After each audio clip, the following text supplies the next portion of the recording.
बच्चों, आज से आपकी कक्षा 8 व 7 के छात्रों की ऑनलाइन क्लास चलाई जा रही है। विज्ञान विषय की ये आपकी बुक है जो इस सत्र में चलनी है, विज्ञान की दुनिया। इसका पहला लेसन आपको मिलेगा फसल का उत्पादन और प्रबंधन। तो अब आपकी बात आती है कि फसल क्या है, फसल का उत्पादन क्या और फसल का प्रबंधन। तब देखो ये फसल क्या है। फसल के लिए जैसा आप लोगों को जानते हैं कि सभी जीव जंतु अपना भोजन स्वयं तैयार नहीं करते, बल्कि प्रत्यक्ष या अप्रत्यक्ष रूप से पेड़ पौधों पर निर्भर होते हैं। तो उन पेड़ पौधों के द्वारा जीव जंतुओं की आवश्यकताओं की भोजन की पूर्ति करना, उनके लिए भोजन का निर्माण करना ही फसल कहलाती है। अब फसल का मायने रखता है कि फसल तैयार कैसे होगी। फसल तैयार करने के लिए सबसे ज़रूरी होती है कि कृषि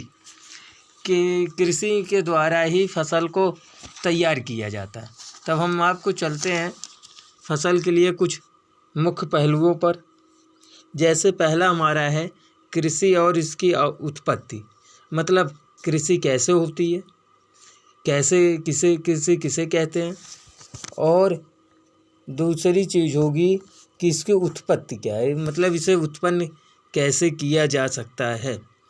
तो कृषि का मतलब होता है वह माध्यम जिसके द्वारा जीव जंतुओं या जीव जंतुओं के लिए प्रत्यक्ष या अप्रत्यक्ष रूप से भोजन तैयार करने की क्रिया को कृषि कहते हैं। और इसकी उत्पत्ति का मतलब होता है कि इसके द्वारा फसल तैयार करके जीव जंतुओं के लिए भोजन का निर्माण करना कृषि है। कृषि में सबसे पहली चीज़ जो हमारी आती है, आप देखेंगे यहाँ पर आपको पहली हेडिंग दी गई है कि फसल का मतलब क्या होता है। पहले आप फसल का मतलब समझ लें। फसल की परिभाषा, तो फसल का परिभाषा होगी जब किसी स्थान पर एक ही प्रकार के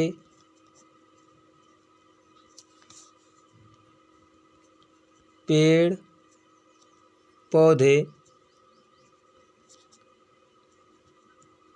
उगाए जाते हैं तो उसे फसल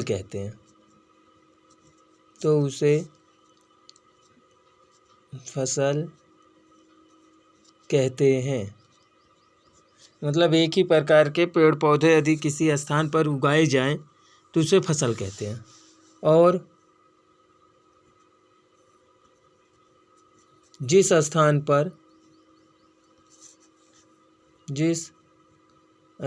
पर वे उगाए जाते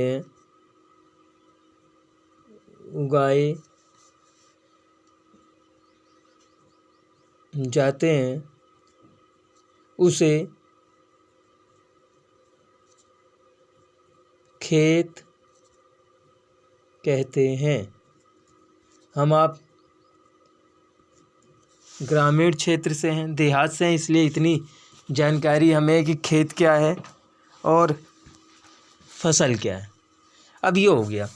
अब आपको जैसे पता है कि फसल और खेत हम जान गए कि खेत किसे कहते हैं और फसल किसे कहते हैं, तो इसके बाद आता है कृषि में मतलब ये होता है कि हमें मालूम होना चाहिए कि कब कौन सी फसल उगानी है। तो हम जानते हैं कि हमारे पास फसलें दो प्रकार की होती हैं। फसल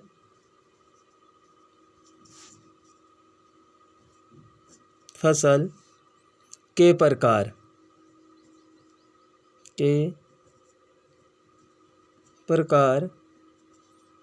तो अब आप लोगों को मालूम है कि फसलें दो प्रकार की होती हैं। नंबर 1 खरीफ की फसल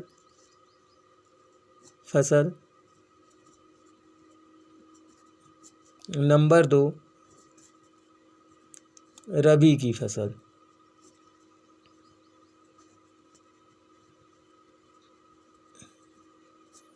खरीफ की फसल का मतलब होता है वह फसल जो गर्मी के मौसम में, खरीफ की फसल वह फसल होती है जो गर्मी के मौसम में तैयार हो, और रबी की फसल ठंड के मौसम में। इस प्रकार ये फसलें होती हैं। रबी की फसल गर्मी की ठंड के मौसम में और खरीफ की फसल गर्मी के मौसम में उत्पन्न होती है। ये फसलों के प्रकार होते हैं, क्योंकि हमारे पास फसलें 2 प्रकार की होती हैं, रबी की फसल और खरीफ की फसल। तो अगली चीज़ होता है कि फसल से मिलता क्या आपको। हम जानते हैं कि फसल से हमें अनाज प्राप्त होता है। तो अब अनाज में जैसे आप जानते हो कि आपका ये दलहन अनाज हो गया, गेहूँ हो गया, चावल हो गया, और जो आपकी चीनी संबंधित अनाज हो गया, गन्ना हो गया और आलू हो गए, ये सब हमारे अनाज होते हैं जिसकी आवश्यकता हमारे लिए होती है। अब क्या होता है कि फसल के लिए खेत तैयार करना, तो फसल, क्योंकि फसल आप जानते हो कि फसल कोई भी उत्पन्न करोगे तो आप खेत में उत्पन्न करोगे, और फसल तैयार करने के लिए खेत की आवश्यकता होती है। अब ऐसे तो है नहीं कि आप डायरेक्ट फसल उगा लोगे, तो हमें खेत तैयार करना, फसलों के अनुसार खेत को तैयार करना होता है। जैसे अगर हम आपको कहें कि हमें कोई फसल बोनी है, आलू है, गेहूँ है या दाल की फसल बोनी है, तो सबसे पहले हमें उस फसल को बोने के लिए खेत को तैयार करना होगा। मतलब ये है कि खेत तैयार करने के लिए सबसे बड़ा फसल का माध्यम होता है मिट्टी। जब तक आपकी मिट्टी उस फसल के अनुरूप नहीं होगी, हम जो है फसलों को तैयार नहीं कर सकते। तो फसल उत्पन्न करने के लिए हम खेतों को पहले व्यवस्थित करते हैं। व्यवस्थित करने का मतलब ये होता है कि खेत की जुताई, उसके बाद फसल के अनुसार उसमें उर्वरकों की मात्रा, फिर जो है वह बीज को बोना।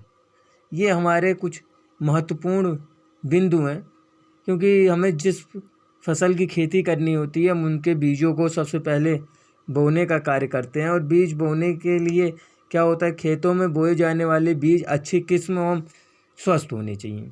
अगर आप बीजों को अच्छी किस्म का बीज नहीं बोएंगे, स्वस्थ नहीं होंगे, तो फिर जो है उससे आपको उस हिसाब से पैदावार नहीं मिल सकती। तो सबसे पहली आवश्यक बात यह कि खेतों में बीज बोने की प्रक्रिया बीज बोना कहलाती है।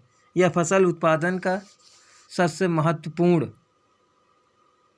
प्रक्रिया है, क्योंकि बीज अगर गड़बड़ बोएंगे तो हमें फसल अच्छी नहीं मिलेगी। तो हमें अच्छे प्रकार के बीजों का चुनाव करना चाहिए, और बीजों को चुनाव करने के बाद समय समय पर उनकी उर्वरक शक्ति को बढ़ाए रखने के लिए फसल हमारी ख़राब न हो, इसलिए उन फसलों में दवा का छिड़काव करते हैं। और दवा का छिड़काव करना है, ये तो बीज एक विधि हो गई। दूसरी हमारी फसल के लिए होती है कि बीज बोने के साथ साथ पत्तियारोपण के लिए, जैसे फसल के पौधों को लगाना, धान के पौधों को लगाना, बैगन, टमाटर, गोभी आदि के पौधों को लगाना है। छोटे छोटे हम पौधे लगाते हैं, और उन पौधों के बड़े होने के बाद वो पौधे हमें अनाज या अन्न बड़े होकर हमें जो है उत्पादन देते हैं, जो हमारे लिए अति आवश्यक है। अब होता क्या है कि रोपते समय हमें जो है कुछ सावधानियां देखनी होती हैं, क्योंकि अगर आप सावधानी से बीजों का चुनाव या रोपण नहीं करेंगे तो उस समय हमारी फसल खेती के बहुत ज़्यादा हानि होने की संभावना होती है। तो फसलों को रोपते समय हमें देखना चाहिए कि हमारे पौधे टूटे ना। बीज अगर आप बो रहे हैं तो बीज अच्छे किस्म के हों। एक ही समय पर बीज और नन्हे पौधे बहुत दूर दूर भी नहीं बोने चाहिए, न बहुत नज़दीक बोने चाहिए, अन्यथा वो बड़े होने पर उस हिसाब से फसल का उत्पादन नहीं देते। बीजों को बो रहे हैं तो पर्याप्त गहराई में बोएं, तो बीजों को बहुत ऊपर भी हमें नहीं बोना चाहिए। अधिक मात्रा में आवश्यक पोषक तत्व, तो उस समय हमें जांच करनी चाहिए कि हमारे पेड़ पौधों को किस पोषक तत्व की आवश्यकता है, क्योंकि यदि पोषक तत्व पर्याप्त मात्रा में नहीं होंगे तो फिर हमारी फसल के बहुत अच्छी उत्पादन नहीं होगा। समय समय पर हमें आज उर्वरक और खाद का पालन करना चाहिए। उर्वरक और खाद की मात्रा सटीक डालनी चाहिए। फसल की कटाई ये भी विशेष महत्व रखता है, क्योंकि फसल कब पक गई, कब हमें कटाई करनी है, इसका भी ध्यान देना आवश्यक होता है। क्योंकि अगर आप ध्यान नहीं देंगे तो आपकी बहुत तैयार हुई फसल के बहुत भाग नष्ट हो जाएगा। और लास्ट बिंदु हमारा है पशुपालन। पशुपालन भी एक बहुत ही बड़ी आवश्यकता है, क्योंकि पशुओं के द्वारा हमें बहुत ही पोषक तत्व जैसे दूध है, घी है आदि की पूर्ति होती है। 3 बिंदुओं पर आपको ध्यान देना है कि फसल का उत्पादन और प्रबंधन में हमें किसकी किसकी आवश्यकता होती है। इसके बाद जो है हम चलेंगे आगे आपके कोर्स पे। तो जैसे इसके उर्वरकों के उपयोग से हानि, बहुत अधिक मात्रा में यदि हम उर्वरक का उपयोग करें तो उससे भी जो हमारी फसल को हानि पहुंचती है। वो हानि क्या है कि जिस तरह से यदि हम बहुत ज़्यादा उर्वरक का उपयोग करेंगे तो उर्वरक का अधिक उपयोग करने से जो हमारी मिट्टी है इसकी उपजाऊ शक्ति का भी हानि होता है, क्योंकि उपजाऊ शक्ति जब बहुत ज़्यादा बढ़ेगी तो उसके बाद जो उसकी क्षमता जो होती है उर्वरक की वो घटती चली जाती है धीरे धीरे। तो मृदा की उपजाऊ शक्ति को नष्ट होने से बचाने व जल प्रदूषण को रोकने के लिए हमें उर्वरकों की जगह जैविक खाद का उपयोग करना चाहिए। ये एक हमारे लिए बहुत ही अच्छी विधि है जैविक खाद, जिससे कि जैविक खाद का उपयोग से मृदा की उर्वरक शक्ति घटे ना। और फसल बदल बदल कर ही हमें बोना चाहिए। एक चक्रण होता है फसल का, एक ही प्रकार की फसल अगर हम हर बार बोएंगे तो हमारी मिट्टी या जो उर्वरक शक्ति है उसको हानि होगी और उर्वरक शक्ति घटती जाएगी। इसके लिए हमें विशेष ध्यान देना चाहिए कि उर्वरक शक्ति क्या है। अब इस फसल में अगला हमारा टॉपिक आता है सिंचाई। ये भी आप जानते हो कि सिंचाई बहुत आवश्यक है। यदि हम फसलों की सिंचाई समय समय पे नहीं करेंगे तो हमारी जो फसलें होती हैं वो सूखने लगती हैं, उनकी जो पेड़ पौधे होते हैं सूखने लगते हैं, फिर उनमें से वो उस तरह से शक्ति नहीं रह जाती, वो उतने लंबे नहीं होते, उनसे उतना अनाज पैदा नहीं होता। इसलिए सिंचाई का भी हमें विशेष ध्यान देना चाहिए फसलों के लिए। ये भी आप जानते हो। सिंचाई की विधियाँ होती हैं, क्योंकि सिंचाई की बहुत सी विधियाँ, जैसे हम जानते हैं परंपरागत विधि वर्षा के द्वारा भी सिंचाई होती है, ट्यूबवेल के द्वारा सिंचाई होती है, फव्वारे के द्वारा सिंचाई करते हैं, ड्रिप विधि के द्वारा सिंचाई करते हैं, क्यारी के द्वारा सिंचाई करते हैं। इस प्रकार फसल में जो सबसे उपयोगी होता है सिंचाई होता है। इन सब चीज़ों का हमें फसल में विशेष ध्यान रखना होता है। सिंचाई के बाद हो गया, मान लीजिए कि अब हमारी फसल तैयार हो गई, आपने कटाई कर ली है। कटाई करने के बाद अनाज आ गए तो फिर आपकी जो मूल आवश्यकता है वह अनाज का भंडारण, क्योंकि यदि हम अनाज का भंडारण नहीं करते उचित तरीके से तो फिर हमारा अनाज तैयार होने के बाद भी बहुत मात्रा में ख़राब हो जाएगा। जैसे चूहे होंगे, क्षति पहुंचाएंगे, घुन लगेगा आदि की दिक्कतें बनी रहती हैं। इसलिए हमें फसल तैयार होने के बाद, अनाज तैयार होने के बाद उसके भंडारण को भी ध्यान में देना चाहिए कि ध्यान रखें कि भंडारण क्या है। फसल के बाद हम आते हैं पशुपालन। तो पशुपालन के लिए हमने अभी आपको बताया था कि पशुओं का पालन हमारे दैनिक जीवन की बहुत बड़ी उपयोगिता है, क्योंकि पशुओं के द्वारा भी हमें अत्यधिक मात्रा में उपयोगी तत्व व पदार्थ प्राप्त होते हैं।